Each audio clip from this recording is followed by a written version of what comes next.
In today's episode, you want emails for every single application update we roll out? 2 for each update? To all of IT? Well, if that's what you want. You want to go to the hospital in an ambulance when you live across the street? Okay. At least I'm not stupid. So let's get started. You want emails for every single application update we roll out? 2 for each update? To all of IT? Well, if that's what you want. This takes place probably about 5 years ago. I had joined an internal IT department service desk as a senior service desk engineer. I guess you could say I was second line? Or maybe third. But we all in one team. It felt a bit messy. One of the things I noticed when I arrived was the lack of control the department had on the versions of software installed on end-user devices. We had 7 different versions of Adobe Reader installed, for example, the oldest version about 3 years old at that point. Applications would be updated in the image we used to deploy new computers, but once the computer had been deployed, nobody checked up on them again. In some cases, auto-updates of applications might have been turned on for some computers, but turned off for others. All of this ultimately caused issues when troubleshooting or providing guidance, documentation, and training for applicants. In some cases, there were issues with backwards compatibility. GPOs also sometimes wouldn't function correctly, again, depending on the version of the software installed. After a few months working there, I asked my boss for authorization to create a process for deploying software updates across the company's devices, throwing out a few ideas I had. He gave me the green light, and I spent about 6 weeks working on getting a process developed, workflows for tracking changes set up in ServiceNow, creating reports to highlight devices with old software, and creating tasks in our asset management tool that would deploy the relevant updates to the required computers. I ended up presenting them to both my boss and the service delivery manager, who had recently joined the company and was super keen to get the department working in a more process-driven way. Both of them were happy with what I had come up with, suggested a few changes, most of which were implemented, and then a final process document was created. A few members of the team were tasked with assisting me on updating software, and we soon got work. With a catalog of around 50 applications that were managed by the team I was on, we decided to set a schedule for rolling out our updates. The general guideline was that every application should be updated at least once a year, or 3 months before it went out of support, whichever was sooner. Exceptions would be made for applications with extended support releases. An expedited process was drafted for emergency updates. The aim was a week of testing in the lab, installation, uninstallation, update, rollback, GPO functionality where applicable, and some user stories, followed by a week of testing within IT, 2 weeks of testing with power users, and then a general rollout across the company. With around 50 applications, that worked out at 4 to 5 a month, and we decided we would start the process on that month's applications all together on 1 week. It was more efficient that way. The first few months of updates were quite tough, as we targeted the applications that were the most inconsistent across our environment, but things eventually settled and, after 5 to 6 months, we hadn't really had any issues. That was until we rolled out a new version of TeamViewer. The process by which we rolled out the new version was actually done without following our process as it was. Well, different. 99% of devices needed the host installed, with the remainder having the full installation installed. TLDR host lets people connect to you, full lets you connect to people, and lets people also connect to you. We looked at setting up tasks such that those with the full installation installed would have their version updated to the new full version, and those with the host installation would be updated to the new host version, but we found out that about 20% of our devices had the full version installed. Apparently a mistake had been made in the image a few years earlier, eventually fixed, but nobody had gone back to fix the computers deployed with the wrong TeamViewer installation. Therefore, we exported a list of users that had TeamViewer accounts, allowing them to log into the full installation, and sent them an email about 2 months in advance to tell them that they would need to update TeamViewer on their computers. The majority of these users should have had local admin on their computers, so we provided instructions on how to update it themselves. In the case of a user not having local admin, we could do it for them pretty quickly. We sent them a reminder about 3 weeks later, a second reminder 3 weeks after that, a third reminder a week before we started rolling out the new version. Then, we activated our task. Regardless of what installation of TeamViewer the computer now had, if it was the old version, it would be uninstalled and replaced with the host. That very same evening, the head of one of the CRM teams calls me up, furious that we have uninstalled the full installation of TeamViewer and replaced it with the host installation. I informed her that we had sent out 4 emails over the past 2 months, asking them to update their TeamViewer or contact us if they couldn't, but she didn't care. Apparently, I should have sent out an email on the day of the update. I retorted that, if someone hadn't acted on the previous 4 emails, it was highly unlikely that they would act on a 5th. She didn't appreciate that. The next day, an email came in from the CIO, with all the IT senior managers CC'd in, sent to my department, stating that we must send out emails 2 weeks before we roll out a new update, and again the day we begin rolling out the update. I ran it by my manager, who ran it by the service delivery manager, who said I should do as the CIO asked.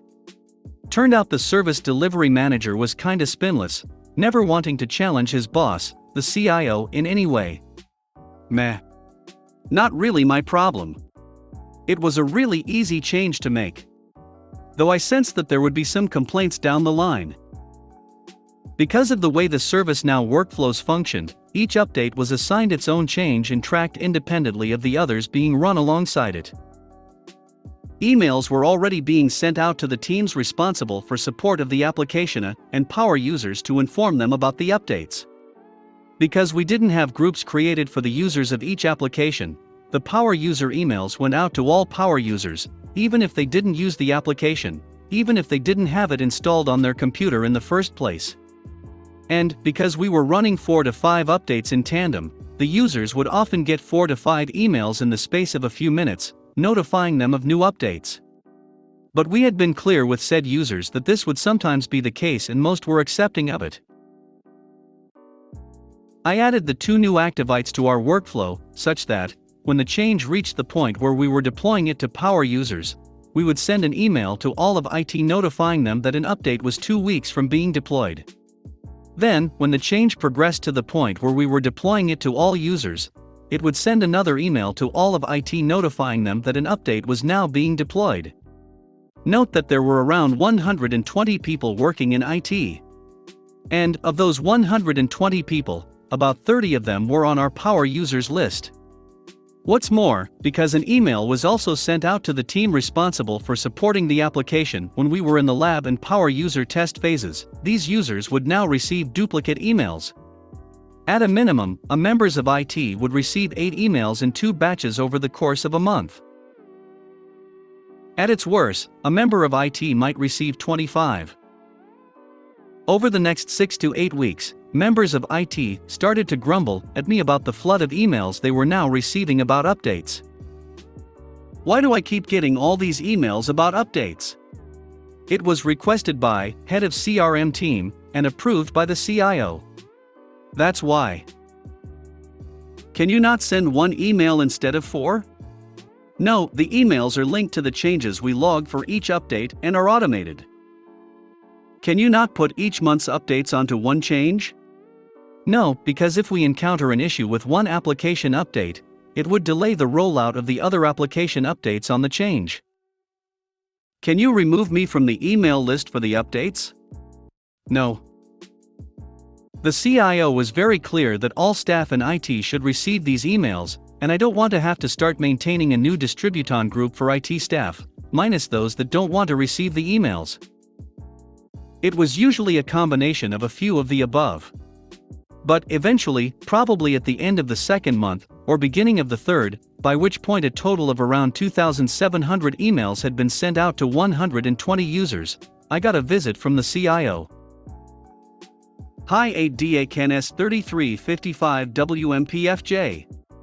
You are responsible for the emails about updates, correct?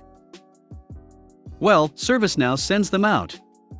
But I own the updates process and maintain the workflows in ServiceNow, so I guess you could say yes. Can we cut down the number of emails being sent out? Not really. The emails are sent out automatically for every update, 2 weeks before the update is rolled out, and then the day the update is rolled out. Which emails should I stop sending? Well, do I really need to receive 5 separate emails in one day? I received 2 emails last week for updates for programs I have never heard of. I don't even have them on my computer. The emails are sent out when the change request reaches certain stages. Each application update is tracked in its own change request, so each application update gets its own set of emails. We do the updates in batches as it's more efficient that way, and we send the emails automatically, because it reduces our workload and the chance of a mistake being made. They are sent out to everyone in IT as we have no way to automate only sending them to people with the application installed. I see. And you're really rolling out that many updates? Yes. We support roughly 50 applications, each updated at least once a year. That works out at 4 to 5 a month. And there's no way to merge the emails into one? I guess it could be possible, but that would probably involve creating a custom application in ServiceNow, which is not something I know how to do. I guess we will have to live with it, then. Notifying other departments of changes is important. You are aware that this process functioned without complaint for around 6 months, right? And the one case that led to a complaint was related to an application that wasn't updated via this process? And in the case of that application, the individual that complained had received 4 emails in the 2 months prior to the update, asking them to update the application on their computer themselves, or contact our team to update it manually. So you never sent any emails out before? We did. Let me explain the process to you. The process for each update runs for 5 weeks. Week 1 is testing the update in the lab. An email is sent out to the team responsible for supporting the application at the commencement of this stage. Week 2 is deployment to and testing within this team. We don't send an email for that as we're all in the same room and generally know what's going on. Week 3 is deployment to and testing with power users. All power users are informed of the update once we reach this stage. And finally, Week 5 is deployment to all devices across the company. As per your request to notify IT of updates 2 weeks prior to the release of a new update, and when a release is updated, I added Activites to our workflow to send additional emails to all of IT at the last 2 stages. I see. Partway through the conversation, my manager had noticed the CIO chatting to me and started hovering over his shoulder. Manager, should we stop sending the additional emails you requested? CIO, yes. And so the emails were stopped. A few members of IT noticed a month later that the emails had stopped and asked me if that was my doing. The CIO seemed to be as fed up with them as you were. And word through the grapevine was that the head of the CRM team that initially made the complaint to the CIO about the lack of communication fell out of favor with him. Things went back to normal, we kept working through updates, everyone was happy in the end. Apart from the lady that didn't read her emails. You want to go to the hospital in an ambulance when you live across the street? Okay. I was in an apartment building for work earlier today when I saw an ambulance pull up to the front door and 2 paramedics come out. I opened the door to let them inside, and they proceeded up to the unit of their call. I wasn't deliberately eavesdropping, but the walls are paper thin so I could hear the entire conversation. EMT, did you call for an ambulance? P, yeah, I'm feeling kind of anxious and I need them to give me something to calm me down. EMT, you do realize the hospital is right across the street, right? P, yeah, but I didn't want to walk. Context, this building is literally across the street from the hospital, separated by a seldom used road. I don't mean down the road, or a couple blocks away, you can literally see the front entrance of the hospital from the front door of the apartment building. If I'm being generous, it's about 100 m door to door.